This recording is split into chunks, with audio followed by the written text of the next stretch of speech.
Hello दोस्तों, कैसे हैं आप सब। उम्मीद करता हूं कि आप अपने जीवन में कुछ नया सीख रहे होंगे। लेकिन अगर आपको बार बार लगता है कि मेहनत करने के बाद भी मनचाही सफलता नहीं मिल रही, तो शायद वजह यह है कि आपका ध्यान भटक रहा है। और आज मैं आपके लिए लेकर आया हूं एक ऐसी किताब की कहानी जो आपके फोकस को हथियार में बदल सकती है। इस किताब का नाम है master the art of focus. कहानी एक ऐसे लड़के की है जो कुछ बड़ा करना चाहता था, लेकिन हर बार जब वो कोई काम शुरू करता तो उसका ध्यान भटक जाता। मोबाइल की आवाज, किसी का मैसेज, सोशल मीडिया की खींचतान या फिर खुद के दिमाग में चल रही उलझने, वो एक काम शुरू करता और बीच में छोड़ देता और फिर खुद को कोसता कि मुझसे क्यों नहीं हो रहा।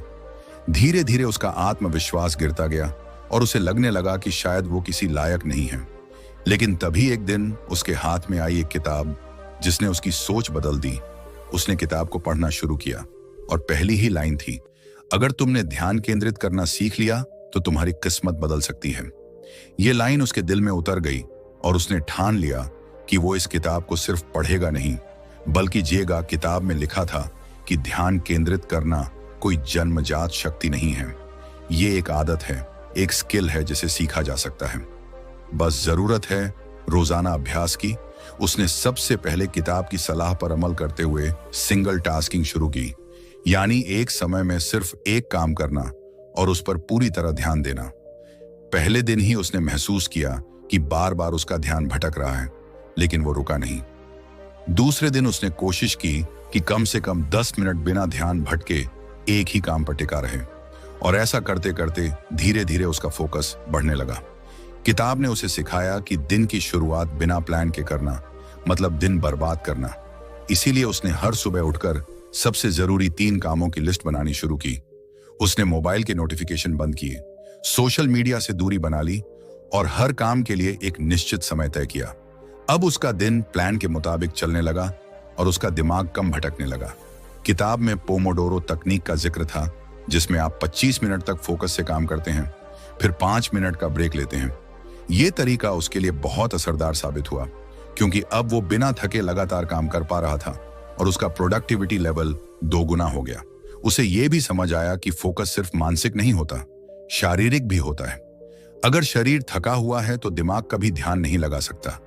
इसलिए उसने अपनी नींद पूरी करनी शुरू की, हेल्दी खाना खाना शुरू किया और रोज थोड़ा व्यायाम करने लगा, जिससे उसका शरीर और दिमाग दोनों साथ चलने लगे। किताब ने उसे सिखाया कि फोकस करने के लिए सबसे जरूरी है ना कहना ना उन कामों को जो आपकी प्रगति में रुकावट बनते हैं, ना उन लोगों को जो आपका समय बर्बाद करते हैं, और सबसे जरूरी ना उन बहानों को जो हम खुद को सुनाते हैं। उसने अब बेवजह की बातें टालना शुरू कर दिया और हर बार खुद से पूछता, क्या ये काम मेरे लक्ष्य से जुड़ा है? अगर नहीं तो वो उसे तुरंत छोड़ देता। धीरे धीरे उसमें बदलाव दिखने लगा। अब वो पहले से ज्यादा शांत था, पहले से ज्यादा आत्मविश्वासी था। अब वो किसी भी काम को बीच में नहीं छोड़ता था और उसका ध्यान बार बार भटकता नहीं था। उसके दोस्त उससे पूछते थे कि तुम इतना कैसे बदल गए, और वो सिर्फ मुस्कुरा कर कहता, मैंने फोकस करना सीख लिया है।